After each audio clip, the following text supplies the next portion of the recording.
Hello दोस्तों, स्वागत है एक और नए वीडियो में जिसमें हम देखेंगे कि अगर आप भी चाहते हैं बिहार से आईटीआई करना तो Bihar ITI admission 2025 entrance exam के लिए ऑनलाइन एप्लीकेशन फॉर्म भरना शुरू हो चुका है।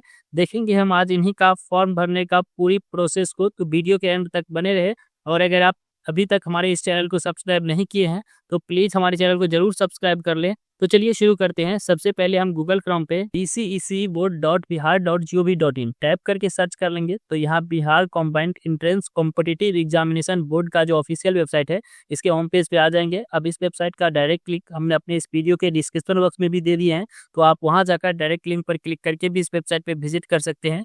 इस वेबसाइट के होम पेज पे आते हैं तो यहाँ हम देख पाते हैं कि ऑनलाइन ऑनलाइन एप्लीकेशन फॉर्म्स वाले कॉलम में यहाँ दिया गया है online application portal for ITI CAT 2025। यह हम इस पे क्लिक करेंगे। इस पे क्लिक करते हैं तो आईटीआई कैट 2025 के लिए जो पोर्टल बनाया गया है इसके पेज पे आ जाएंगे। अब इस पेज पे यहाँ आप देख पाते हैं कि इम्पोर्टेंट डेट दिया गया है कि यहाँ 6/3/2025 से आवेदन को प्रारंभ कर दिया गया है और इसकी अंतिम तिथि जो रखी गई है वो 7/4/2025 तक रखी गई है। आप ऑनलाइन एप्लीकेशन फॉर्म यह डेट तक सबमिट कर सकते हैं। और यहाँ लास्ट पेमेंट डेट रखा गया है, यहाँ आप देख पाते हैं कि 8/4/2025 तक।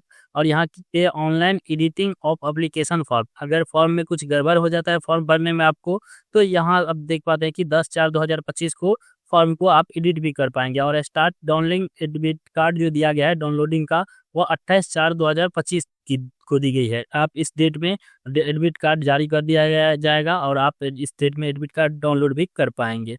अब यहाँ देखिए कि यहाँ ऑलरेडी रजिस्टर्ड कैंडिडेट के लिए यहाँ क्लिक हेयर फॉर लॉगिन का ऑप्शन दिया गया है। और अगर आप फ्रेश कैंडिडेट हैं, नया है, तो यहाँ पे आपको सबसे पहले रजिस्ट्रेशन करनी होगी। रजिस्ट्रेशन करने के लिए यहाँ न्यू रजिस्ट्रेशन पे क्लिक करेंगे। इस पे क्लिक करते हैं तो यहाँ पे रजिस्ट्रेशन का पेज खुल के आएगा। अब यहाँ पे कुछ इंस्ट्रक्शन दी गई है, आप इसे पढ़ सकते हैं। यहाँ पे देखिए कि कैटेगरी वाइज यहाँ पे जो भी पेमेंट लगने वाला है यहाँ पे फ्री पेमेंट बताया गया है, यहाँ से आप देख पाएंगे। स्क्रॉल करके सबसे नीचे आएंगे, स्क्रॉल कर लेंगे और सबसे नीचे आएंगे, यहाँ एग्री पे क्लिक करेंगे। इस पे क्लिक करते हैं तो यहाँ पे आपका रजिस्ट्रेशन फॉर्म खुल के आएगा और यहाँ सबसे पहले आपको पर्सनल डिटेल्स फिल करनी होगी।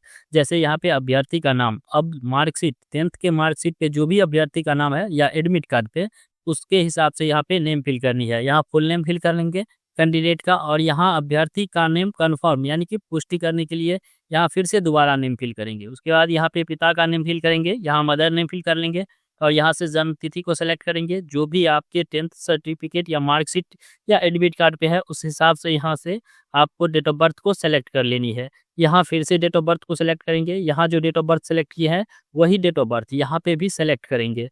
उसके बाद यहाँ पे देखिए कि डेट ऑफ बर्थ जो सेलेक्ट कर लेते हैं तो जेंडर सेलेक्ट करने के लिए आता है, यहाँ से आप जेंडर को बताएंगे। कन्फर्म जेंडर में सेम फिर से वही जेंडर को बता देंगे। यहाँ आइडेंटिटी टाइप में class 10th roll number as printed on admit card, यहाँ इसको ही सेलेक्ट करेंगे। इसको सेलेक्ट करके यहाँ पे आप अपने क्लास 10th का रोल नंबर फिल करेंगे जो आपके एडमिट कार्ड पे है, या फिर आप जो एग्ज़ाम दे चुके हैं और आप पास हैं तो यहाँ पे आपके मार्कशीट पे जो भी एडमिट रोल नंबर है वो यहाँ पे फिल कर लेंगे। उसके बाद यहाँ पे कॉन्टैक्ट डिटेल्स फिल करने के लिए आएगा, यहाँ मोबाइल नंबर फिल करेंगे, यहाँ ईमेल आईडी फिल कर लेंगे।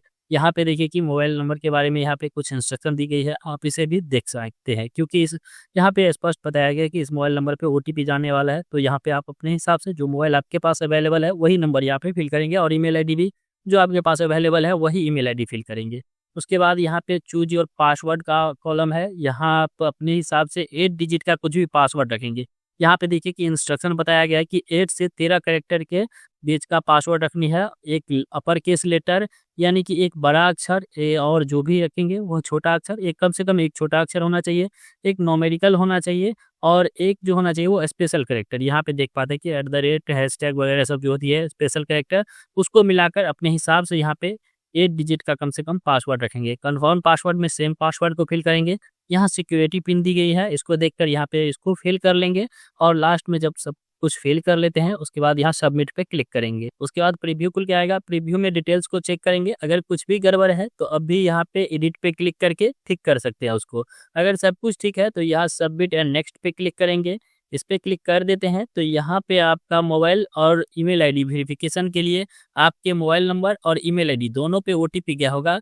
यहाँ मोबाइल का ओटीपी फिल करेंगे, यहाँ ईमेल का ओटीपी फिल कर लेंगे और यहाँ नीचे में जो कैप्चा दिया गया है कैप्चा देकर कैप्चा फिल कर लेंगे और वेरीफाई एंड सबमिट पे क्लिक कर देंगे। जब सबमिट कर देते हैं तो यहाँ आप अपने लॉगिन पेज के डैशबोर्ड पे आ जाते हैं और जैसे ही सबमिट होता है तो आपके मोबाइल पे रजिस्ट्रेशन नंबर, यह जो रजिस्ट्रेशन नंबर है यह नंबर आपके मोबाइल के एसएमएस में भी भेज दिया जाता है। अगर आप कभी लॉग आउट हो जाते हैं यहाँ से, बीच में से कहीं कट हो जाते हैं, तो यहाँ यह रजिस्ट्रेशन नंबर और आप जो अपने हिसाब से पासवर्ड रखे हैं वह पासवर्ड फिल करके आप इसमें पुनः लॉगिन हो सकते हैं। अब यहाँ देखिए कि ऊपर में नोटिफिकेशन दिया गया है, यहाँ लास्ट एक्टिविटी जो भी हुई है वो यहाँ पे बताएगा, यहाँ लॉगिन ट्रायल कितनी बार हुई है वो यहाँ पे, और यहाँ से आप लॉग आउट हो सकते हैं। अब यहाँ हम देख पाते हैं कि यहाँ स्टेप बताया गया है कि आप इन सभी स्टेप्स को पूरा करके आप एप्लीकेशन को फाइनल सबमिट कर सकते हैं। जैसे यहाँ पे देखिए कि रजिस्ट्रेशन डिटेल्स यहाँ पे स्टेटस में कंप्लीटेड शो हो रहा है, उसके बाद सब इनकम्प्लीटेड, जैसे आप फॉर्म भरेंगे वैसे सब में कंप्लीटेड का ग्रीन टिक लगते ही जाएगा। अब यहाँ नीचे में पर्सनल इन्फॉर्मेशन दिया गया है, इस पे क्लिक करेंगे। यहाँ पर्सनल इन्फॉर्मेशन फिल करने के लिए आएगा, यहाँ जेंडर ऑटो सेलेक्ट रहेगा, यहाँ से चाहे तो आप चेंज भी कर सकते हैं। अगर रजिस्ट्रेशन के टाइम गलत सेलेक्ट हो गया है तो यहाँ से आप उसे अपडेट कर सकते हैं। यहाँ पूछा जा रहा है कि आप बिहार के स्थायी निवासी हैं, अगर आप बिहार के स्थायी निवासी है तो यहाँ यस करेंगे, अगर नहीं है तो आप यहाँ पे नो कर सकते हैं, अगर है तो यहाँ पे यस करेंगे। यहाँ पूछा जा रहा है अपनी आवासीय योग्यता का चयन करें, यहाँ से आप बताएंगे कि माता पिता पति पत्नी बिहार के स्थायी मूल निवासी है तो यहाँ इसको ही सेलेक्ट करेंगे और यहाँ कोटि सेलेक्ट करेंगे, यानी कि आपका जो भी कास्ट कैटेगरी है उसके हिसाब से यहाँ पे आप अपनी रिजर्वेशन कोटि को सेलेक्ट कर लेंगे। यहाँ देखिए कि अनरिजर्व में अगर आप आते हैं तो इसको सेलेक्ट करेंगे, अगर एससी में आते हैं एसटी बीसी या ईबीसी या ईडब्ल्यूएस, यहाँ आपका जो भी कास्ट कैटेगरी है उसके हिसाब से इसको सेलेक्ट कर लेंगे। यहाँ फिर से उसी को सेलेक्ट करेंगे पुष्टि करने के लिए। उसके बाद यहाँ पे सब कैटेगरी में पूछा जा रहा है यदि आप एक डीक्यू अभ्यर्थी है तो क्या आप विकलांग कोटा सीट के लिए दावा करते हैं। अगर आप डिजेबिलिटी यानी विकलांग में आते हैं तो यहाँ पे यस करेंगे और यहाँ पे विकलांगता को परसेंटेज बताएंगे। अगर आप विकलांग नहीं है तो यहाँ पे आप नो कर सकते हैं। यहाँ अदर इन्फॉर्मेशन पूछा जा रहा है, क्या आप सर्विसमैन कोटा के लिए दावा करते हैं। अगर आप पहले से ही सर्विसमैन है तो यहाँ पे यस करेंगे और यहाँ से अपने सर्विस को बताएंगे जो भी है, और अगर नहीं है तो यहाँ पे नो कर देंगे। उसके बाद यहाँ पे पूछा जा रहा है उस जिले का चयन करें जिसके लिए आवासीय प्रमाण पत्र प्राप्त किया गया है। यहाँ आप अपने आवासीय जिला को बताएंगे, जिस भी जिला से आप आते हैं। यहाँ पे मैट्रिक समकक्ष परीक्षा में उत्तीर्ण उपस्थित होने वाले संस्थान के जिला का चयन करें।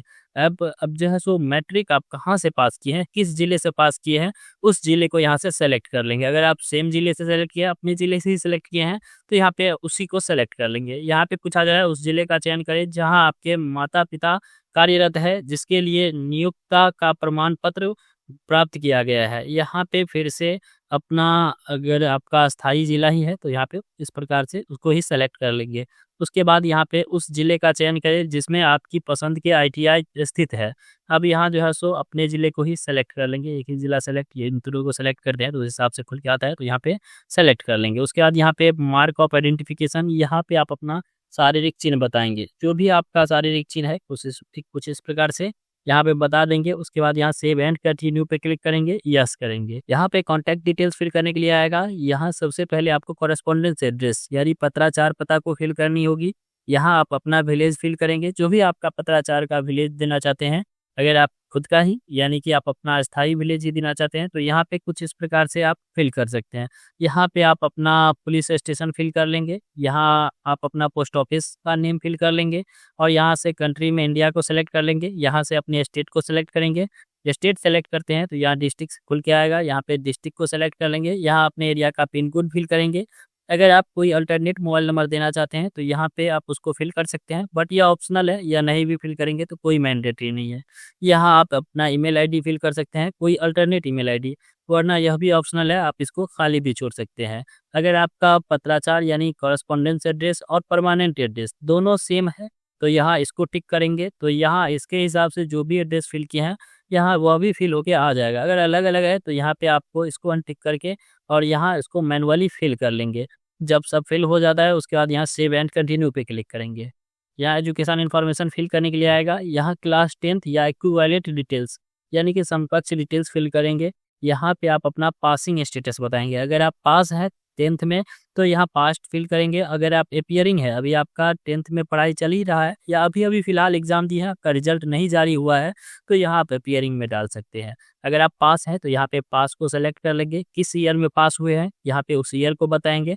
अगर आप अपियरिंग है तो यहाँ पे देखिए कि पासिंग ईयर यहाँ पे केवल 2025 ही खुल के आएगा, और यहाँ पे आपको बहुत सारा डिटेल्स जैसे मैक्सिमम मार्क, ऑप्शन मार्क और परसेंटेज वगैरह सब नहीं फिल करनी होगी। अगर आप पास है तभी आपको यहाँ पे पासिंग ईयर सेलेक्ट करनी होगी, जिस ईयर में आप पास हुए हैं 10th वह ईयर को यहाँ से सेलेक्ट कर लेंगे। यहाँ से अपने बोर्ड को बताएंगे। अगर आप बिहार बोर्ड से ही पास हैं तो यहाँ पे बिहार बोर्ड कुछ इस प्रकार से यहाँ पे सेलेक्ट करने के लिए आएगा। यहाँ देखिए कि central board of secondary education और यहाँ पे council for the Indian school certificate examination का ऑप्शन खुल के आ रहा है। अगर आप बिहार बोर्ड से हैं तो यहाँ पे अदर रिकॉग्नाइज्ड बोर्ड को यहाँ से सेलेक्ट कर सकते हैं। उसके बाद यहाँ पे आप अपना कुछ इस प्रकार से BSEB टाइप करके फिल कर लेंगे। उसके बाद यहाँ पे इंस्टीट्यूट का नेम फिल करेंगे, जो भी आपका स्कूल है, जिस भी स्कूल में आप अभी पढ़ाई कर रहे हैं। अगर आप यहाँ पे अपियरिंग डाले हैं तो उस स्कूल का नेम फिल करेंगे, या फिर अगर आप जिस भी स्कूल से पास हुए हैं उस स्कूल का नेम यहाँ पे फिल कर लेंगे। यहाँ रिजल्ट मोड में परसेंटेज को सेलेक्ट करेंगे और यहाँ पे मैक्सिमम मार्क यानी कि टोटल कितने मार्क का था आपका जो भी मैट्रिक था वह कितने मार्क का था, तो इस प्रकार से फिल करेंगे और टोटल कितना मार्क आया था, तो यहाँ पे ऑप्शन मार्क में टोटल मार्क को फिल करेंगे। जैसे ही मैक्सिमम मार्क और ऑप्शन मार्क सेलेक्ट करते हैं, फिल कर लेते हैं, तो यहाँ पे परसेंटेज ऑटो फिल होके आ जाएगा। यहाँ पे चलिए हम कुछ भी इंस्टीट्यूट का नेम फिल कर देते हैं, और उसके बाद जब सारा डिटेल्स फिल कर लेते हैं तो यहाँ सेव एंड कंटिन्यू पे क्लिक करेंगे, यहाँ यस करेंगे। उसके बाद यहाँ अपलोड फोटो एंड सिग्नेचर वाले कॉलम में आ जाते हैं। यहाँ पे इंस्ट्रक्शन बताई गई है कि किस प्रकार से आपका फोटो होना चाहिए, और हिंदी इंग्लिश सिग्नेचर वो आप अपलोड करेंगे, उसका आकार और साइज क्या होना चाहिए। यहाँ देखिए कि बताया गया है कि recent passport size photograph should be in colour with 80% face, यानी कि आपका जो फोटो होना चाहिए वो 80% फेस, यानी कि अपना जो फोटो लेंगे उसमें आपका दोनों कान दिखना चाहिए और दोनों शोल्डर दिखना चाहिए, 80% फेस के साथ होना चाहिए। JPEG फॉर्मेट में होना चाहिए और 10 KB से 300 KB के बीच का ही होना चाहिए। यहाँ पे हाइट और वेट बताया गया है कि किस प्रकार से आपका आकार होने वाला है फोटो का, कुछ इस प्रकार से आप रखेंगे। उसके बाद यहाँ पे देखिए कि इंग्लिश सिग्नेचर का यहाँ पे इंस्ट्रक्शन दिया गया है कि क्लियर लिजिबल होना चाहिए और 5 KB से 50 KB के बीच का होना चाहिए, और आपका जो इंग्लिश सिग्नेचर है वो JPEG में ही होना चाहिए। कुछ इस प्रकार से हिंदी सिग्नेचर का भी है।